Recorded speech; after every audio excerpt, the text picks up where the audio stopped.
Let's get it, On folks. today's Casual Friday edition of the DNVR Nuggets Podcast, jam-packed. It's Remind 'em season for the Denver Nuggets, and it starts with the Lakers. Plus, I've got an idea for the All-Star Game / Four Nations of the NBA. God, no. I can't wait to share. This is DNVR Nuggets.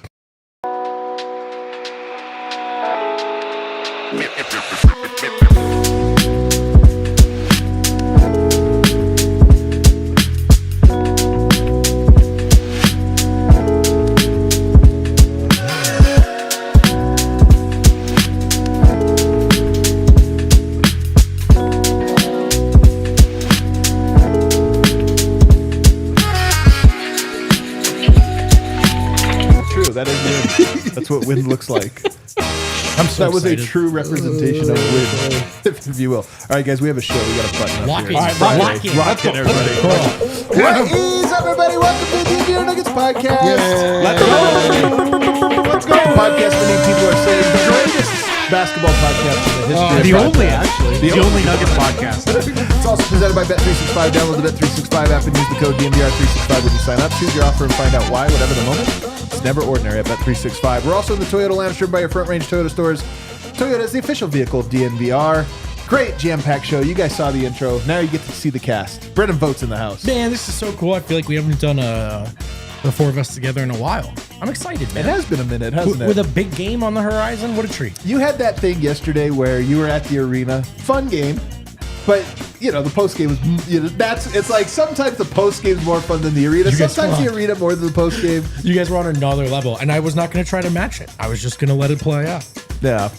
Over here, D-Line go. Guys, we were just talking earlier. I may have canceled myself on a small episode that we recorded earlier.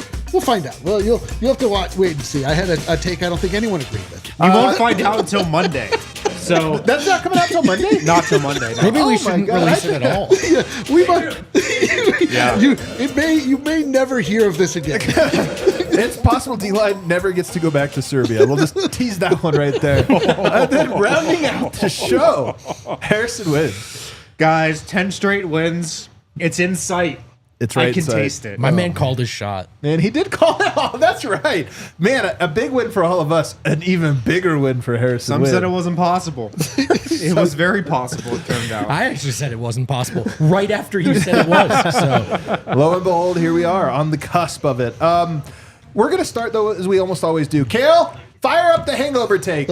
Fired up. Fire it up, Kale. Let's go to the hangover. Fire it up. Always catches him off guard. We always do the hangover takes. Kale, no excuses. Kale, no excuses. Throwing Kale under the bus in the first 5 minutes of the show. We call Love it Casual Friday, and look what So happens to casual. Kale, man. He just God. gets so casual. Just some. Yeah. I love that our casual is just fighting. We just get to where we're all comfortable.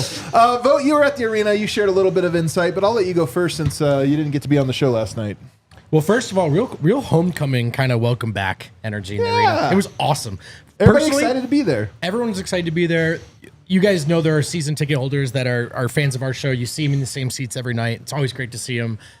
Getting DMs from work buddies. Our guy Mike Olson was there last night. Hell yeah. Spencer Oh, was shout there. out Mike. A couple of my personal buddies, and it's just a real welcome back, everyone. And when Kyle Welcome Speller said, back. welcome your Denver Nuggets for the first time, maybe this is just in my head, but folks were really excited to welcome them back, man. These boys were on a roll, and it wasn't just Nuggets. It was That's Denver because Nuggets. post All-Star break is the new Christmas. It used to be the NBA doesn't really start till I Christmas. know, it's just getting pushed It gets back pushed further back. and further. It's like now Yeah. the NBA season doesn't begin till after the All-Star Dude, break. I'll In a tell couple of years, it's just going to be doesn't begin It until the doesn't actually playoffs. ever begin. No, Doesn't begin never. until free agency, actually. no. I'll tell you when it now officially begins is when football ends. Yeah, I mean, that has always been That's kind of it. true. It's just as soon as Yeah. football's Yeah. over, you're locked in. Whatever. We're not going to sit here and piss and moan about it. We're pissing I'm around. happy to. But any other hangover takes just from the game? I mean, Zeke Naji to me is a big story. Like, here's one thing I'm wondering about. When a player loses the audience, in this case the fan base, you can always tell. Zeke was a guy that like checked into the game, like, oh, okay, Zeke, like whatever. Is there any energy for him now that he's like, dude. really? Yes. I'm not, it's yeah, not yeah. the biggest swell in the arena, Yeah, but yeah. yes, honestly, yes. And I think you can, a real fan base is so in tune with the rhythm of the season and where the team's at. Yeah. And as it feels like more guys on the team are figuring it out, at least against, inferior competition, it feels like the fan base is right there with them. Yeah. Like, yes, Zeke Naji minutes. Yes, this is what we wanted to see. He stood out. He grabbed one rebound, actually, guys, in that game that I kind of gasped. It was so athletic. I remember that do you rebound, what I'm too. talking Was it about? an uncontested one, though? No. No. Oh, it was a contested one. Yeah, like if he didn't go for it as aggressively as he did, it may have looked contested, but he just was like, no, I'm getting this. And I was like, oh, Zeke. And then he had the putback dunk. So there were a couple of moments. Julian really stood out to me. Obviously, he was good offensively, but he had some good moments defensively in the fourth. He's playing well, man. He's playing well, competing. And I'm sure you guys have hit this, but as far as long-term encouraging stuff, Aaron Gordon playing without a compression sleeve on the right calf and playing physically and just kind of bodying little dudes in the paint. Yeah. Very welcome sight, man. We're all kind of the old AG. And I think we all know why. The calf is the only reason we don't see that every night. But coming out of the break, he looked fresh, and it was just another... Man, that's another layer to what this team wants to do when they're healthy. I want to go back to Julian because one thing we didn't talk about, we talked about it, we were sitting together watching the game. Julian had a dunk, yesterday. He was wide open, but his head was near the rim. Yeah. And it's not that he's the most athletic guy, but he is 6'7". And that's an underrated part of the Julian Strawther story. You always compare him to Jordan Poole. 6'7" is big. Yeah. He's big. And like it's not that he leverages his athleticism crazy, but it does... As he develops and the holes in his game get shored up, hopefully in very short order, but then it's like, oh yeah, he does all those things and he's 6'7", and it's like, oh yeah, he can grab rebounds over smaller guys, he can dunk it over smaller guys or create that space. And that, do you remember the play I'm talking about? I do, yeah. I do, and I think that Julian Strawther it's funny because the concept of playing big or playing small it actually transfers how you think about it. Like, you don't realize some players are as big as they are. Yeah. Like Michael Porter Jr. is a prime example of this. Like really when he goes in to actually like rebound and dunk on dudes, you're like, that guy's so tall. But when he's just out, floating around as the three, it's like that's when you can see like a Zach LaVine actually fitting in for him. But even though Mike is way bigger than Zach LaVine, it's just like so to bring it around, Julian is like he plays small. He shoots like from the outside. But like we saw him play big a little bit. It was like, whoa, okay. And you know what it reminds me of? Like I was watching Josh Giddey because I was preparing for the Bulls. I'm talking about the Bulls today. No, I like Giddey. I think Giddey is like a real interesting player. But you pair him with Lonzo Ball or Ayo Dosunmu, and his defense is okay. You pair him with Kobe White, he's terrible. But you pair him with another guy who's big and long, and it's like, oh, now there's an aggregate length that Giddey is part of that now you get in these lanes. And I think the hope for Julian is, Christian Brown is big for a shooting guard. Peyton Watson's big. Yoke's big. Aaron Gordon's big. The hope is as he progresses, and I think, again, I'm still skeptical about his playoff impact this year. But after that, I'm very hopeful about him. It's like, oh, yeah, the Nuggets can roll out a lineup where he's the shooting guard at 6'7", and Jamal Murray's at 6'5", and all of a sudden the Nuggets just have an enormous lineup. And I think that's a part of the Julian story. Definitely, and it's also part of the Calvin Boots story. Yeah, this for is sure. Calvin Boots' goal for the roster, or one of them at least, is to have plus size at all positions. He is biggest. He is a biggest. Yeah, maybe it's because himself is. That's what I'm saying. He's a plus size. I'm like remembering in height a lot. guy. I'm just thinking back to the image of Calvin Booth sitting next to Adam Mares, and Adam's like a big guy. I was like, Vogt. Adam's like a big guy, but Adam looked like he looked a wee I know. little gentleman. Thinking back on it, Cal probably should have gone in this seat. Yeah, Yes, right. dude. That's where you look the smallest in these two middle ones. I've long theorized Cal doesn't mind me personally. He just can't take me seriously. Imagine looking down. Yeah. If you're not above average height, he just thinks of you differently. Yeah, you want to understand why Bones was shipped out immediately. He's But honestly, Bones is small. He's a small, even though he's a 1, even though he's a point guard, he's technically small for his position. Jamal Murray, 6'4".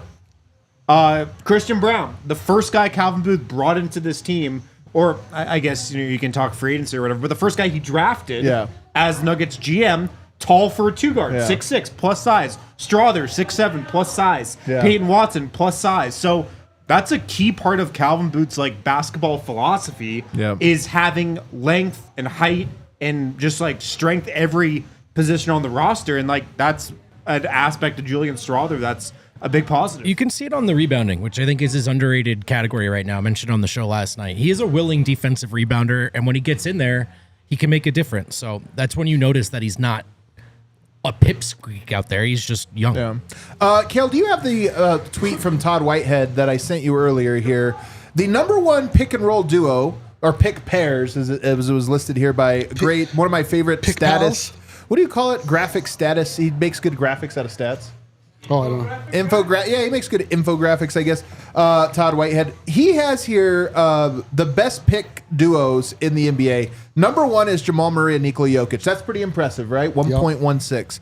But if you dig a little deeper, what you find out is that they were actually at 1.0 in their first 133 picks of the season, meaning all the way up and through December 31st. Yeah. But then when the clock struck midnight on 2024, turned to 2025, that went up to 1.33. They've only been a good duo in picks, which is their bread and butter. Yeah. They've only been good for half the year. wonder why And in that is. aggregate, they are number one. That's insane. I wonder why that is. I wonder what the difference is. I mean, nothing goes the together two better than players. peanut butter and jelly. What's changed? I think it was Jokic. Just finally got Jokic really kicked it into high gear, kicked man. into high gear. No, but I mean, that number, 1.33 points That per is pick, insane. and basically almost exactly half, is insane. And it just shows you, man, Points that per pick? That sounds it so doesn't weird. sound nearly as well. Points per pick. But it just shows you that this Triple duo Ps. is not like, oh, they're slightly better. They're way better than every other two man. And that's the real story here.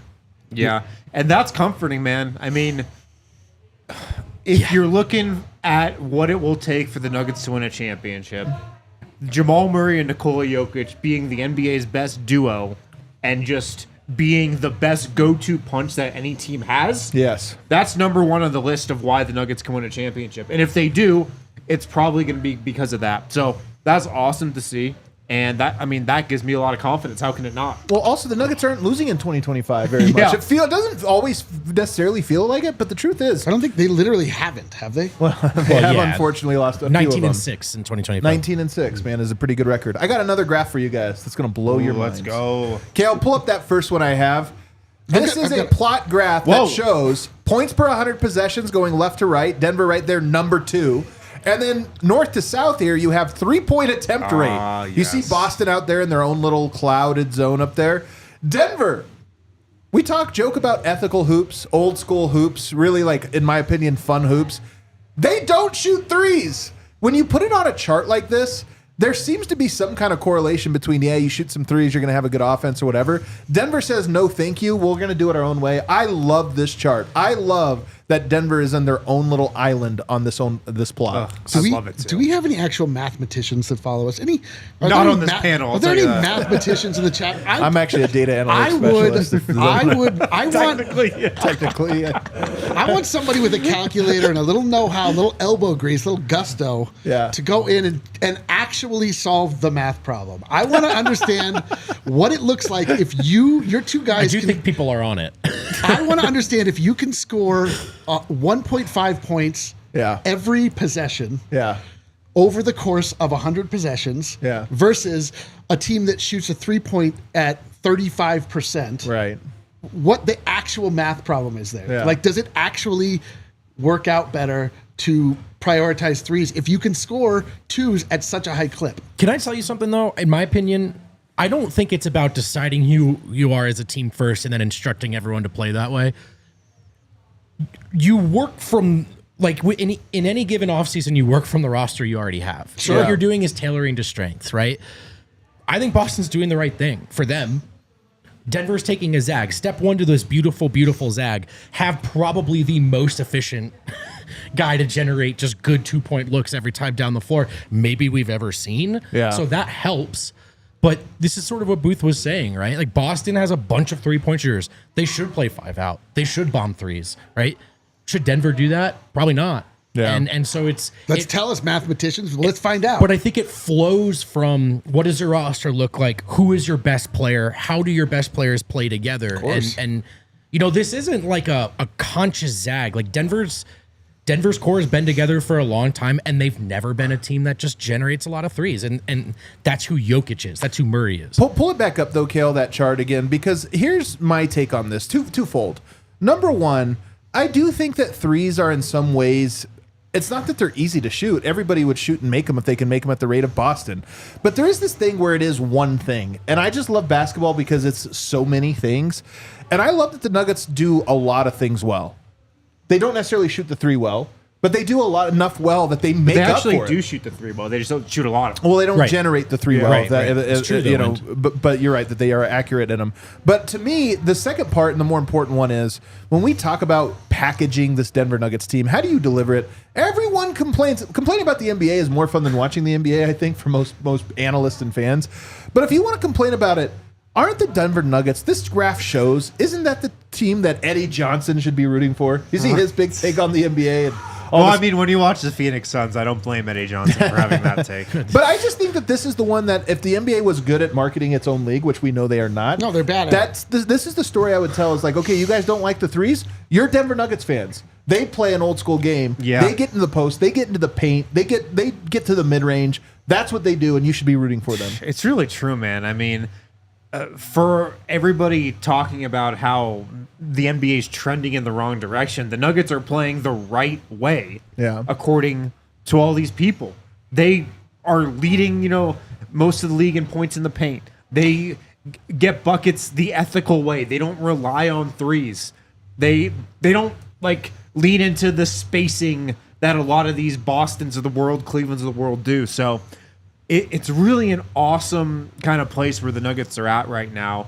They're playing a different style than everybody else, and they're beating everybody right now too. It's really cool. I just love that our favorite team, the most enjoyable team, is also the most ethical team. Yeah. That's why they're our favorite team. That is why. At the end of the day, being a Jokic fan is about being morally correct. And you Yeah. can't ever forget that. That's what we're trying to. I'm just kidding. It's true. All right, everybody, we got to take our first break. On the other side, I got another chart that's going to blow your mind. By the way, the mathematicians in the chat have solved this. They Wait, did. really?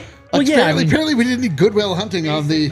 That's how math works. There apparently are we didn't solves make to- it. there All are right, solves let's to number see the work. problems. Well, Yeah, we got to yeah. go to break. Help us out afterwards. It's not complicated. You know what's not complicated? Live Well. They've got 25 convenient locations. They've got tons of great products. And if it does seem complicated to you, it doesn't have to be when filtered through the expertise of their bud tenders. I really don't know if that's the term anymore. It didn't Bud really tender? stick.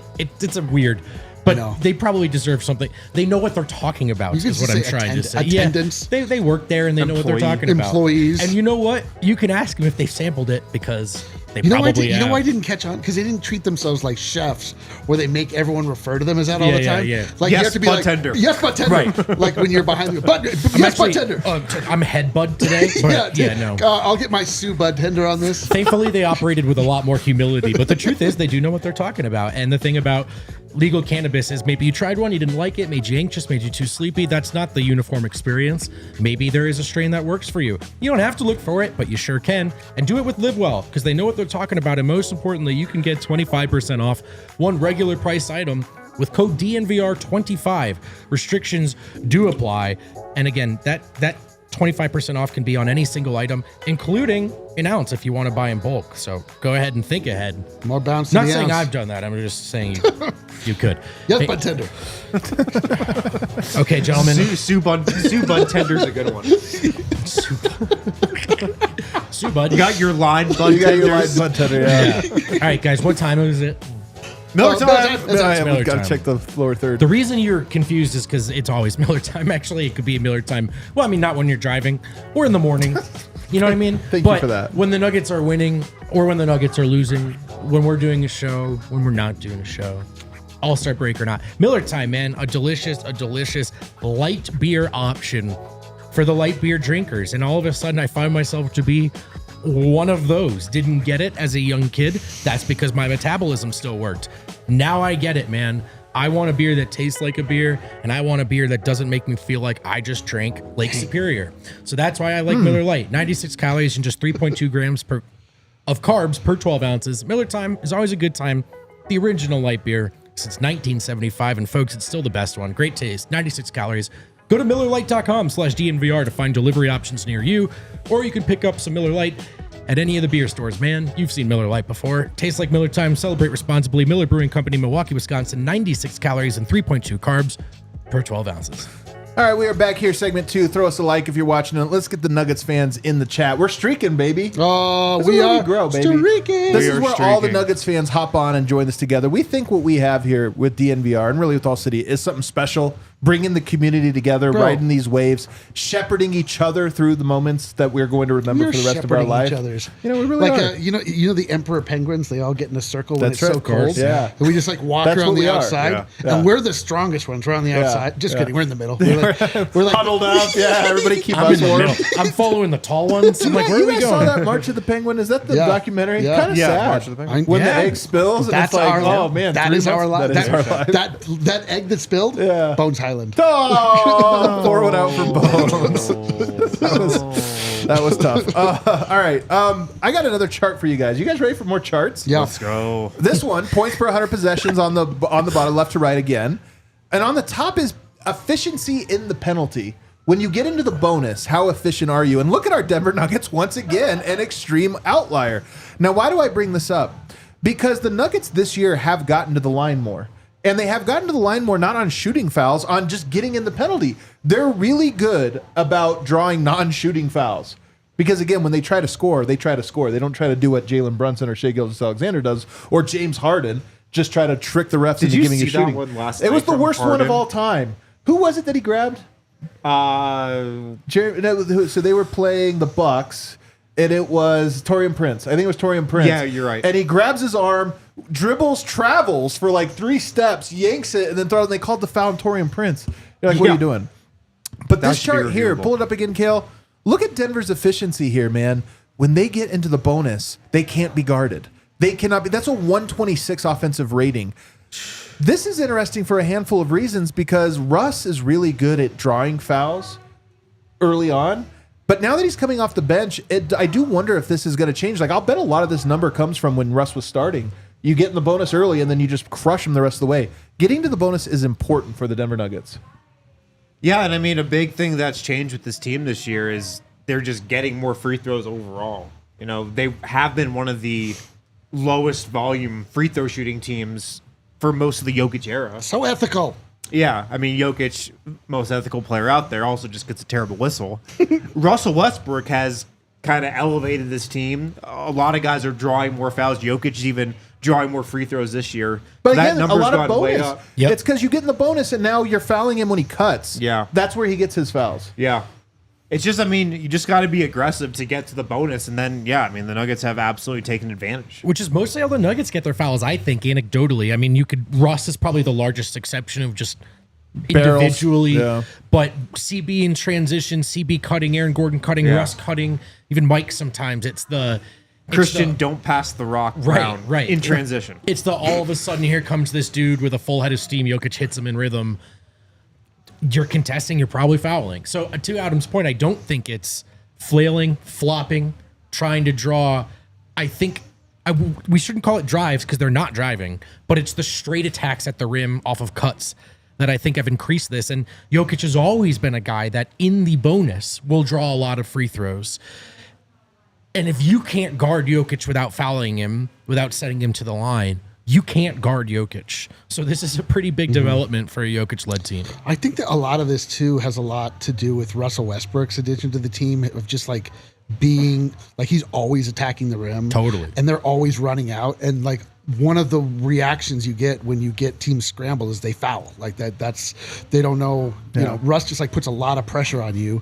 And sometimes it's insane, but like he's never even could never dream of finishing the things he started, but he'll draw a foul, and that gets the Nuggets to the bonus. And that's cool that they've benefited from it. It's funny because we got to go back and read this chapter book that you're making because It's a good chapter, man. all of the chapters long of the Nuggets season, the Russell chapter is so different than the chapter we're currently in, but it was so interesting, and Yeah. I wonder. I hope that some of that can make it over into this chapter and get some of that like Russ pressure back. But when do you think because if you think about it now, he checks in at the 6-minute mark. I really wonder if there's some consideration to be made of like Russ in the first 3 minutes of a quarter might be more valuable by virtue of he might draw 2 or 3 fouls there. So you're in the bonus quicker, as opposed to if you don't play him the first 6 minutes, does Denver draw one foul? Right. And then all of a sudden, and now it doesn't mean that he should start, but I do wonder if there's some consideration. And I always think about it's more in the non-Jokic minutes. Yeah. You're going to play in quarter 2. All right, quarter 2, the emphasis should be on first 3 minutes. We want to put pressure on the rim.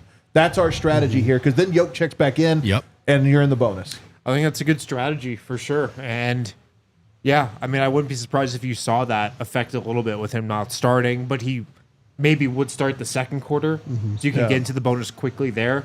And also with Westbrook, and this was the case with him in the starting lineup too, he just establishes like an identity and focus of like, all right, I'm just going to the rim. Yeah. And it feels like when he starts doing that, other guys kind of fall in line. Yeah.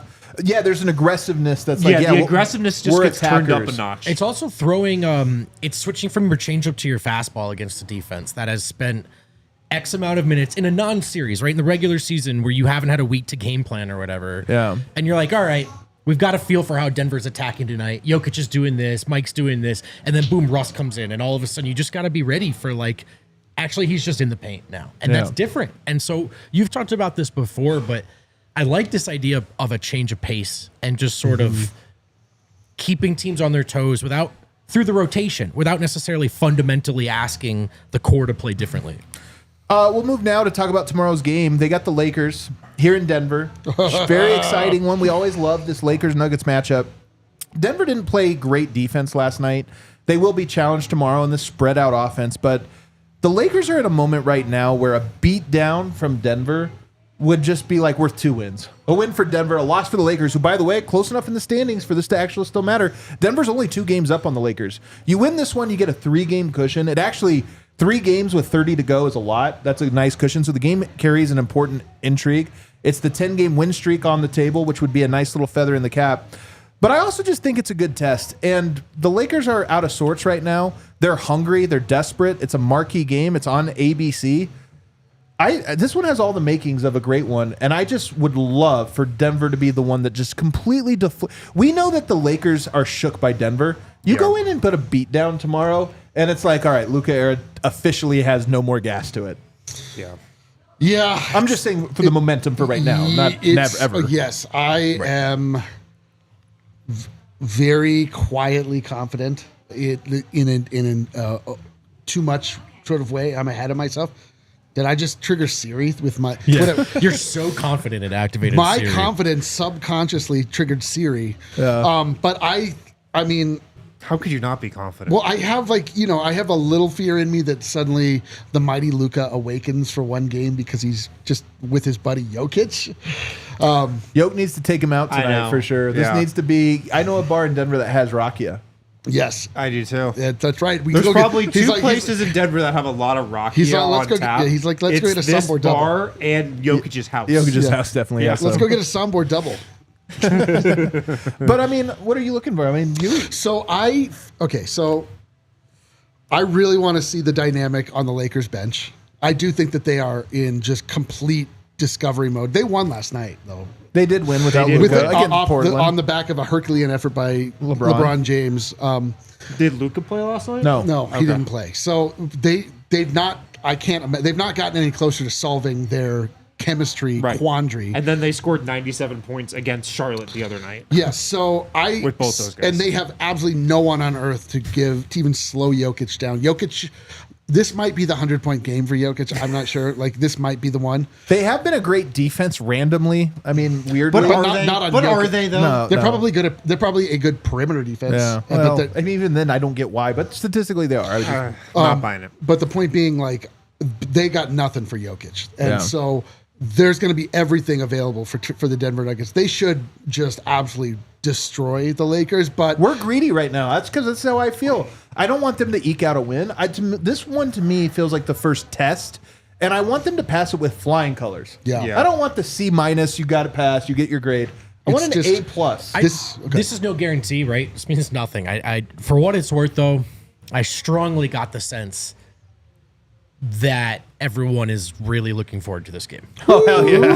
You know what I mean? As like the start of Yeah, tell me about it. Because they know about the schedule. They all talked about it. And Do they know about the This streak? is actually a love big that. development. They know the schedule. Listen. I watched I watched all the pressures last night, which I don't normally do because I'm just so back in. Like I'm jazzed. Like I was up till 3 a.m. because I Which was. you can catch on our YouTube channel every single game. That's right. You can be jazzed like I was. And Jamal Murray talked about how during the game, Jalen Pickett told him that Memphis lost, and so they were like, "Oh, now we got to win this game."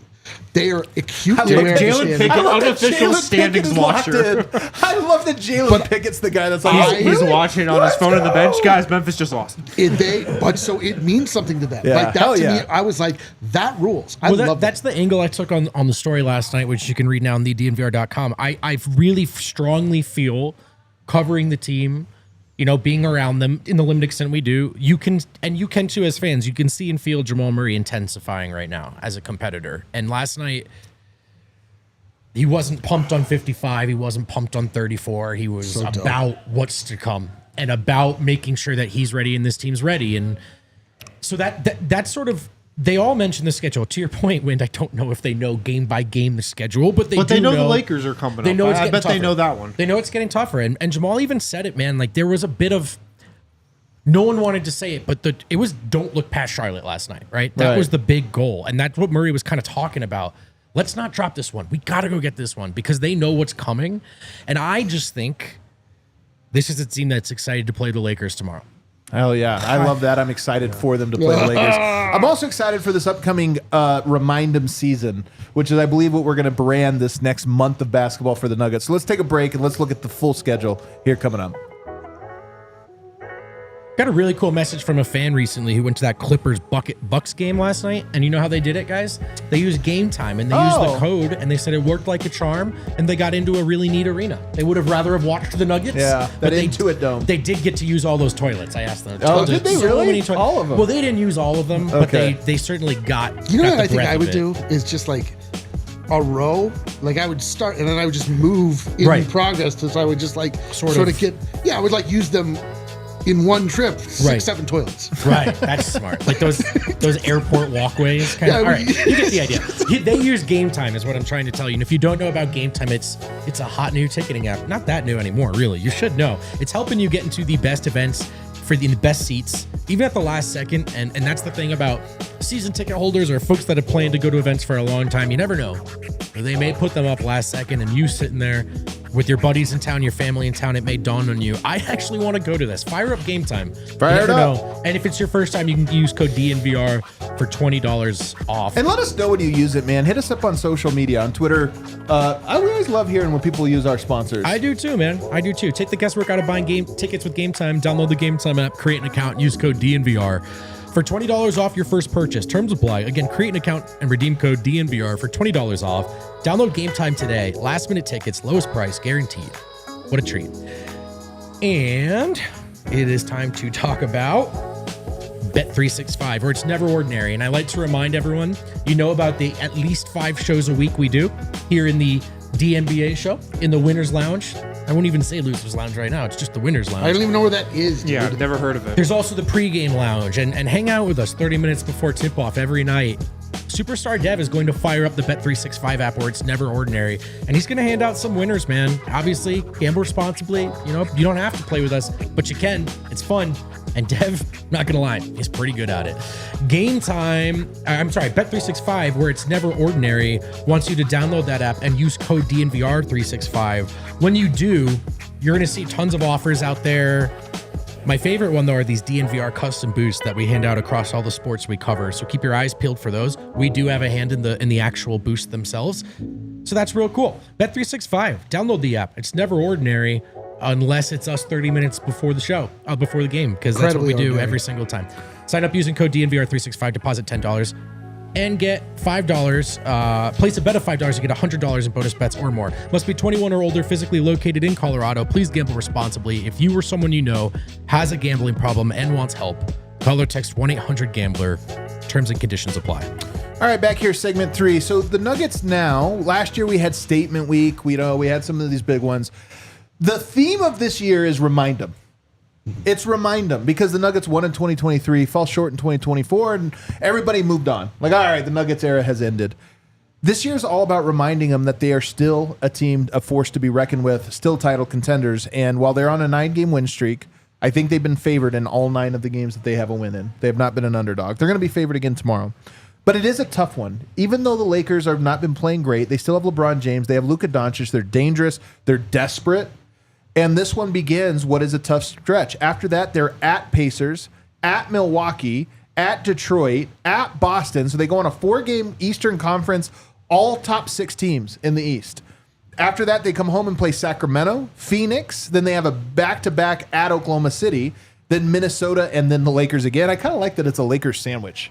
You start and end with the Lakers, so that you get everything in there. The Lakers But that sandwich. is a huge run of tough games, man. And to me, it's time.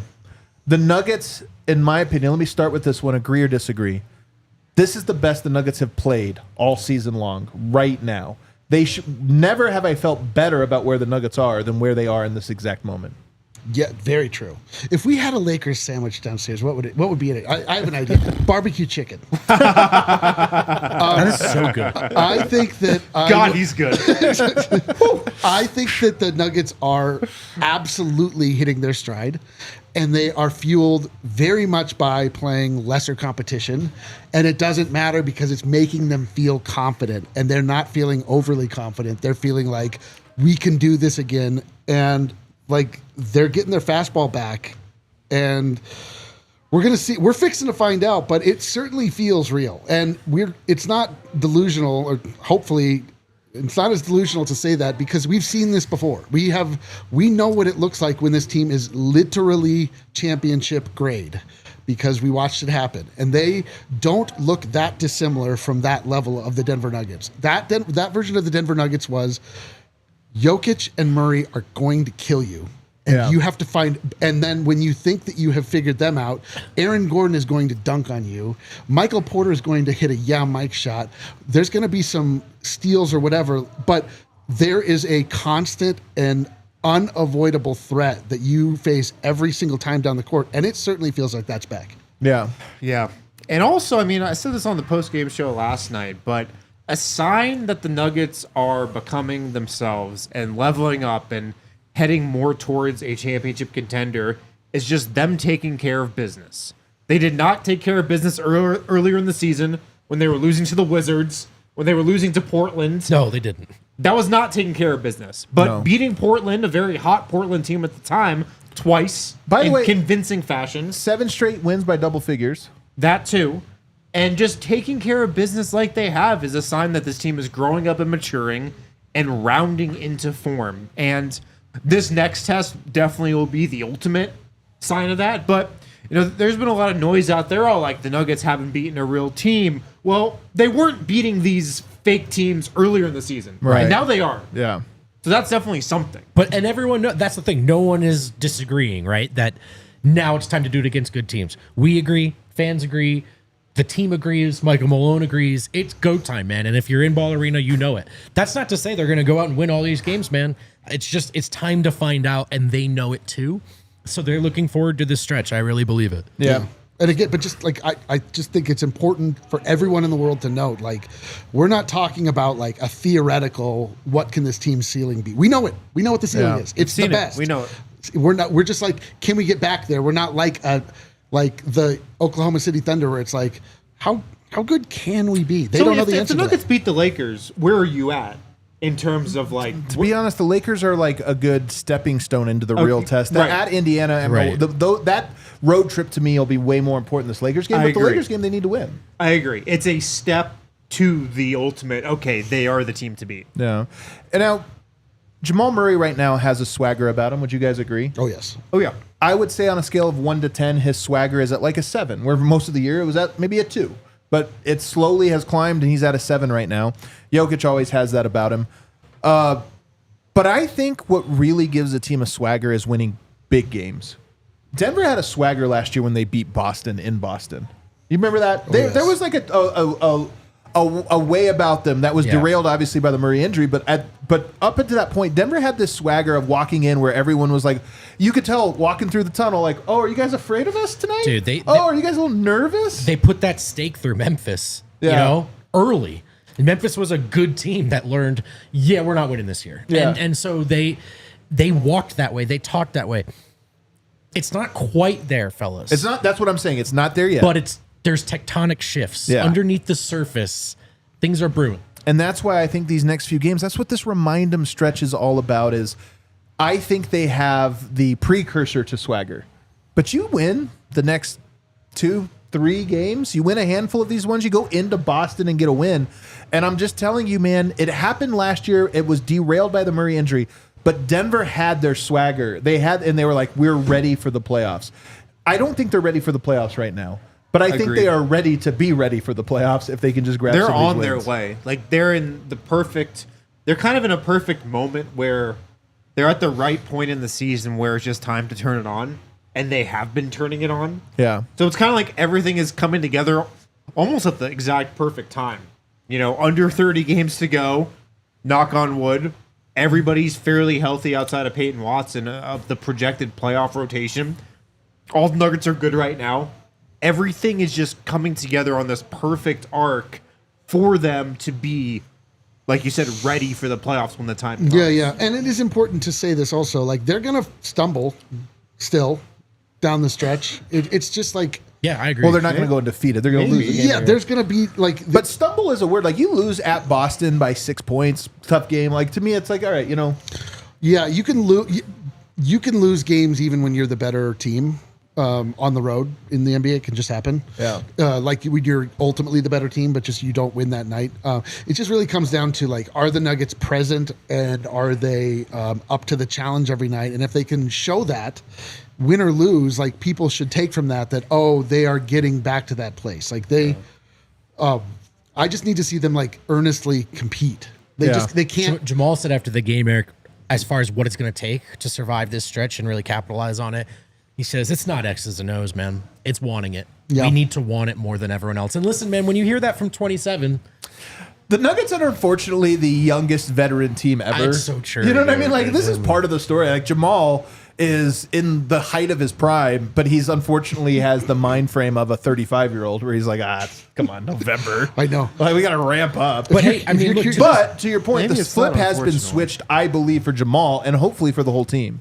So again, and it's the schedule, we know it, right? But what do you do against the schedule? Half-court net ratings since January 1st. OKC number 1, plus 14.6. That's not bad. Right.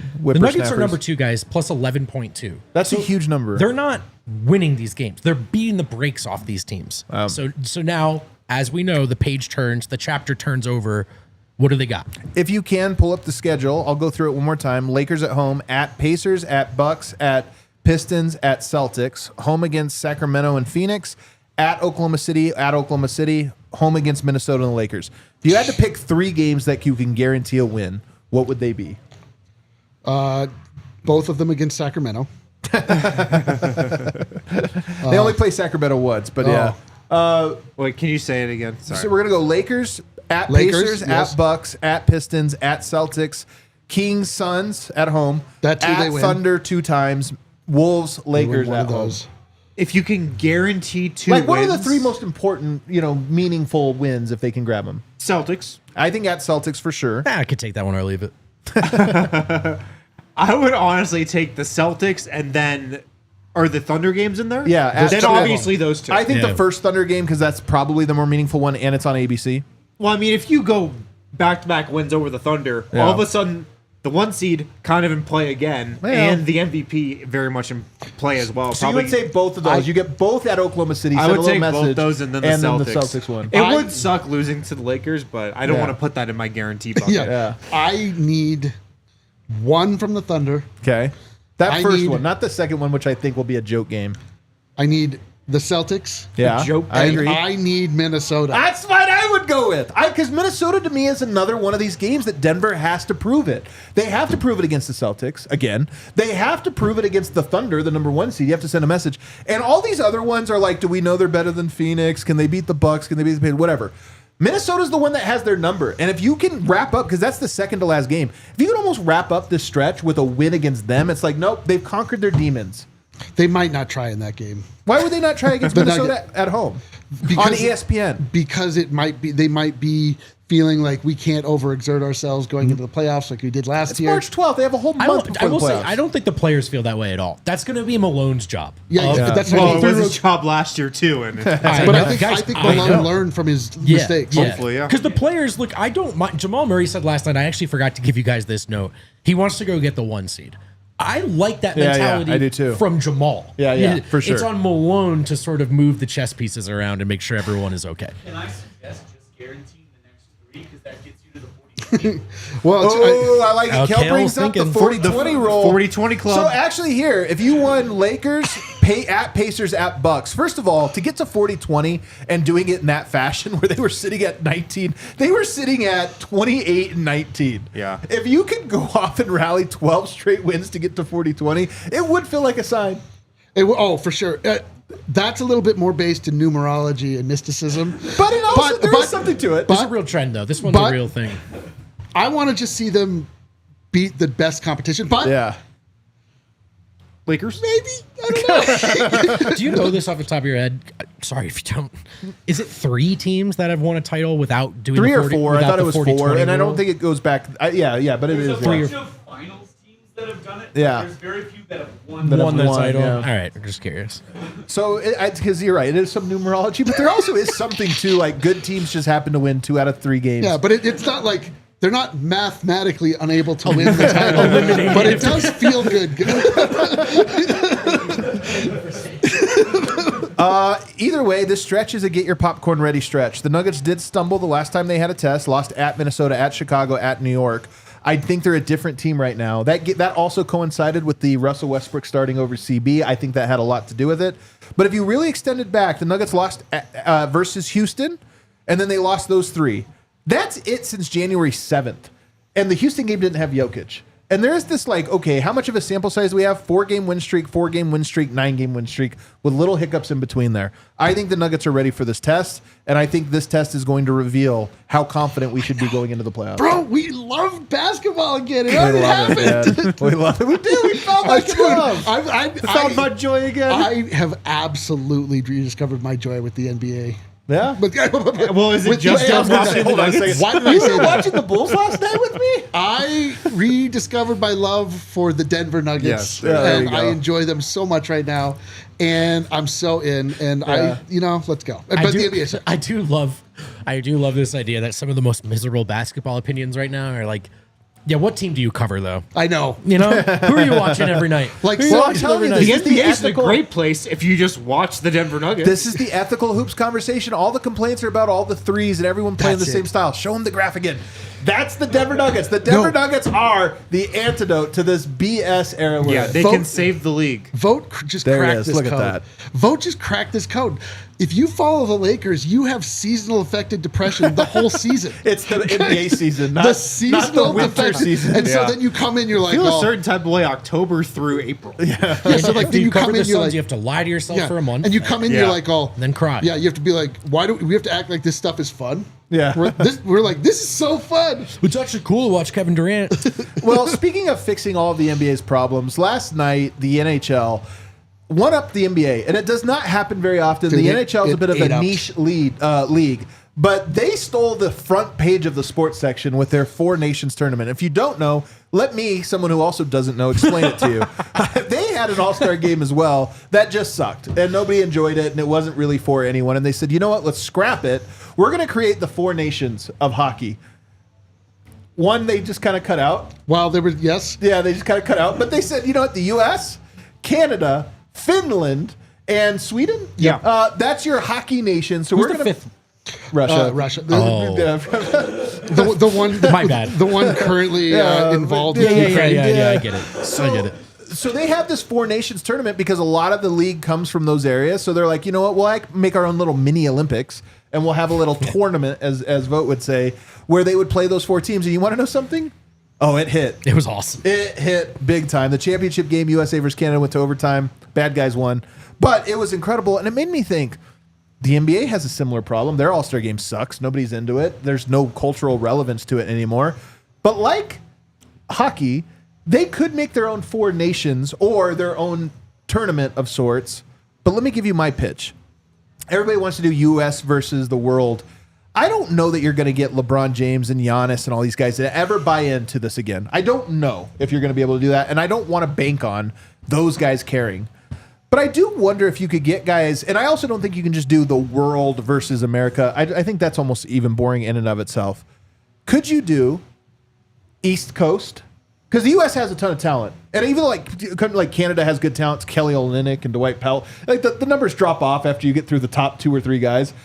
Could you get to where it was the east of the U.S., and that includes New York, the DMV area, Florida? Birthplace. Huh? Are you talking birthplace? Hometowns. Yes, because one thing everybody talks about is East Coast hoops, West Coast hoops, LA guys. Baltimore's got the best. Baltimore's got the best hoops. Seattle. No, so it's if you LA. got all the guys that were from the New York, Boston, DMV, even all the way down to Florida area, and then you get the California versus Oregon, Pacific Northwest has a huge hotbed, Arizona. You put them in a group. You get the central part of the U.S., which is going to give you Texas Christian and Chicago and all of the Midwest places. And then you get a foreign outside the U.S. team, which, again, we're trying to talk about star players. So, yes, there's good hoops in all these other areas, but we're not trying to put, I love Bogdanovic. I don't know that it makes sense to necessarily elevate Bojan into the All-Star game, right?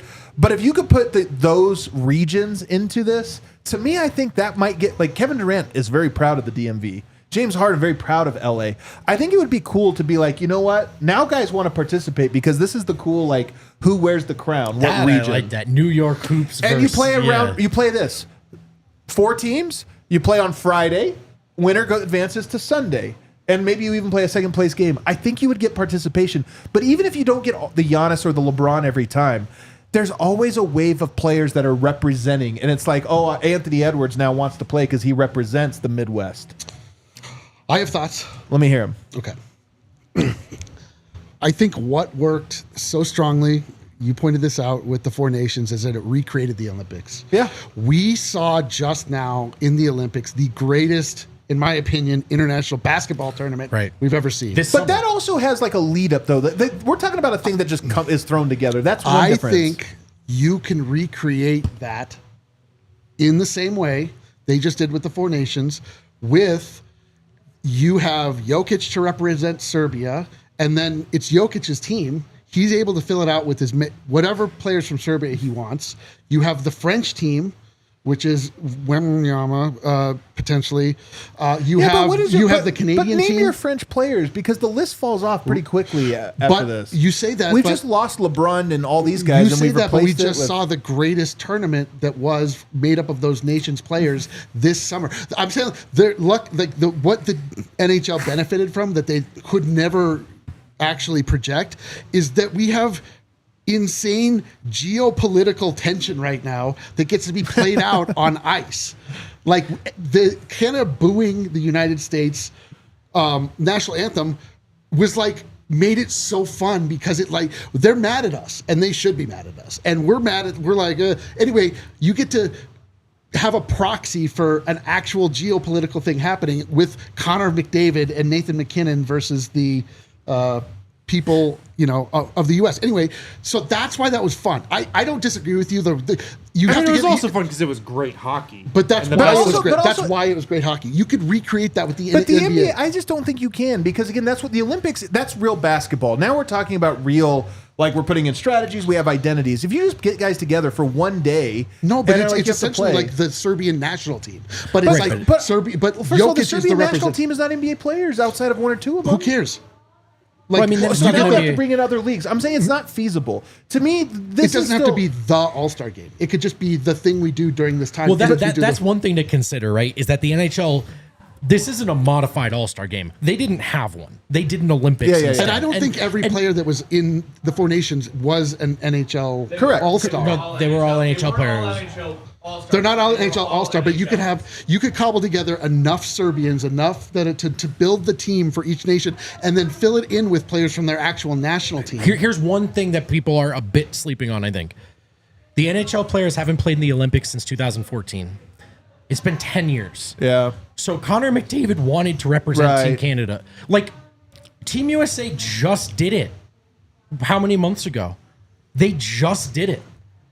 Do LeBron and Steph and Kevin Durant care about doing it again during All-Star Weekend? Yeah. See, I agree That's with a this. completely I different... think Adam's theory has, or like agenda has some legs, because a lot of NBA players care more about where they're from than like playing for Team USA. Yeah, they're an And LA definitely guy. more than playing for their NBA team. They have more pride in, I'm from the DMV, or I'm from Seattle, or And there's actual styles to that. That's one That's thing the people cool outside thing the about it, U.S. too. people don't realize, but you would realize it when you start to put them in Right, these right. regions. You're New like, oh. York, you like tough, small, York point undersized guards who can't shoot. Yeah. You know, so players have a lot of pride in kind of where they're from Colin and Gillespie. the style of basketball that they play there. I was thinking more like Stephon Marbury, but okay. What's his name? Kolish. Like it's just like, it just ends up with a bunch of guys like Tyler One of the teams is Kolish. just the Villanova boys. just 'cause- yeah, there And you go. Michael Malone is the coach. Yeah. So I think it could be a cool thing.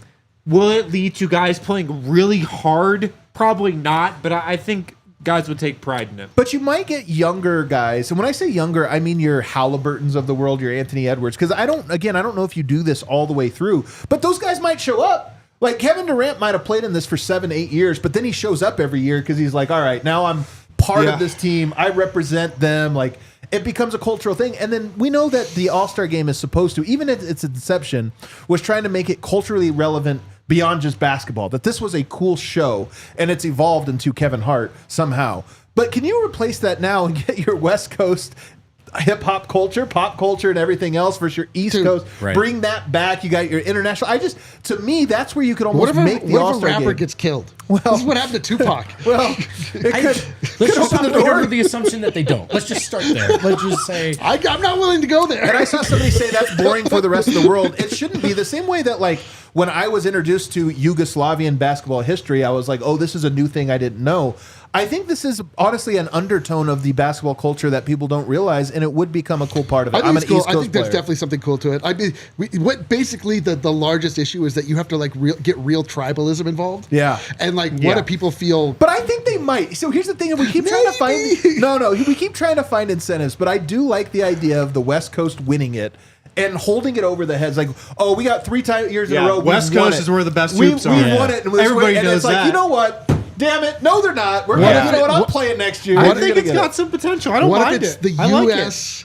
versus Canada versus former Yugoslavia? Yeah, again, but again, as You don't much want to as- see that? I do, but the reason that former Yugoslavia is good at basketball is because they make a team. If you give them 24 hours to Right, make a team, right. it's like, what are we? They're not a good pickup team. The Yeah. ironic- And also an aspect of the Four Nations thing, like you said, is it hasn't happened in so long. Yeah. We haven't gotten those guys on the ice together, the best of the best, in forever. In forever. Like, They wanted to Serbia do it. didn't They hang wanted with to do Team it. USA because they had just this collection of talent. They had it because their style of basketball, Why can't we they've get grown that, up playing. That same But how can you dynamic, get those it were one all, day? Those were all NBA players too. You're not like, taking a month off. you Abramovich, just take not that the NBA. team. Huh? You take that team, the but, one that just. but again, that team would not be that team without the lead up to it. They lead up for 6 weeks to the Olympics. That's the thing. The Evan Fournier But clip let them know with now. the Kevin Durant clip. Yeah. It's like an awesome soundbite from Kevin Durant, but both parties are right. Like Kevin says, "Oh, that chemistry is going to help you guard Steph." Actually, yes, it's the only Yeah, reason. it's the only reason- only reason they have a chance. It's the only reason it's a game. So An all-star game and an all-star weekend is like a glorified pickup game, and that's why I think it works when you can break it down to these regional things. You're not going to be able to take a long enough break for these teams to actually put something in. So it's like, you know what? Bring your East Coast, bring your West Coast, bring your Midwest, and bring your Globe, Right. and let's put it together. The stars would want to play. There'd be real stakes. I think it'd be fun. But What, my what we biggest- have to decide is what team would Joel Embiid be playing for. Whichever one he Globe. picks. Right, Whichever that's- one he that's picks. the question Different of every this whole year. thing. He just keeps hopping. He's Can you a free imagine? You're agent. like, He's a we free played agent. like the national anthem of like the West. It's California Love. The national anthem of the East is Hypnotized by Biggie Oh, Smalls. this is great. Yeah. This is great. The anthem of the Globe is what? It's like Ricky Martin or something, and like somebody. No, we are the world. we are the We are the world. We are the Yeah. But no, it's just like it's like We need to Midwest. record a new edition. It's of the We Are the Midwest. World. Midwest is Kanye. Yeah, is it? Canceled. Well, I guess Canceled. I'm we're sorry. going back to Nelly, I guess. We're going back to Nelly. He's a St. Louis guy. I think there's legs to this. I like it a lot. All right, let's get to our Super Chats. Yeah. Hey, We need newsflash- the anthem part of it, though. That's a key Newsflash, core Adam tenet likes of his this idea. event. I love my idea is what I like. I thought it was a good idea. I like it too. Oh man, Trying to fix the world. over what here. a great it. show. Cedric Exquisite. No Adam. No Harrison. No Eric. Good hat vote. All right. No kill. We go 10-0 and hashtag beat LA. That's yes Harrison. I just want to say. PS vote. I got my dream car. Shout out Cedric. Wins. Who will be the defensive player of the game outside of Zeke? Did you guys see last night? No defensive player of the game change. Well, Malone, Sending a Malone said a message. new tone, new message. I know, but He's like like, he no. has been very he's been more like down with not handing out the chain. Yeah, we maybe- have no one Yeah, plays defense. He gave it to Yoke and threw it in the Well, I trash. was It's going like, all right, to well. say, he probably didn't give it out because it may have been Jokic, and he knew that he just thrown it back. He's like, at him. yo, do you want it? You know what? No one did Yeah, it. he's No got one to did it. clear it with Yoke beforehand. That was one of the most, like the way it just clanked. Maybe he damaged it. Yeah. Kyle M. Hey, vote. All right. Dang. Christoph Serbiak. Serbiak, right? Is that what you're saying? Maybe. Maybe. Serbiak. You have 58 seconds to read this. Back to Julian being German. Las Vegas is close to. All right, yeah. Oh, jeez. Well, Thanks, Kel. Because I was going This is full why you on pre-read the super chats before putting them Wait, on. just go to overtime. Just Go put F it up yourself, at the San end. Diego. And then we'll Put it in overtime. Who cares? We got it. Guys, great show.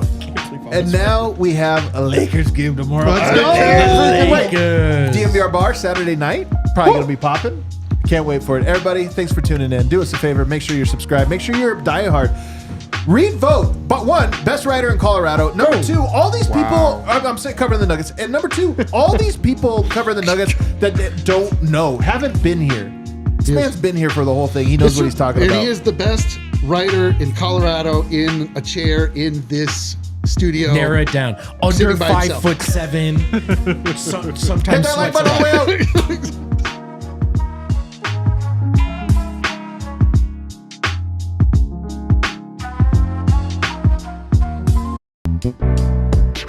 We all silly like the mayor.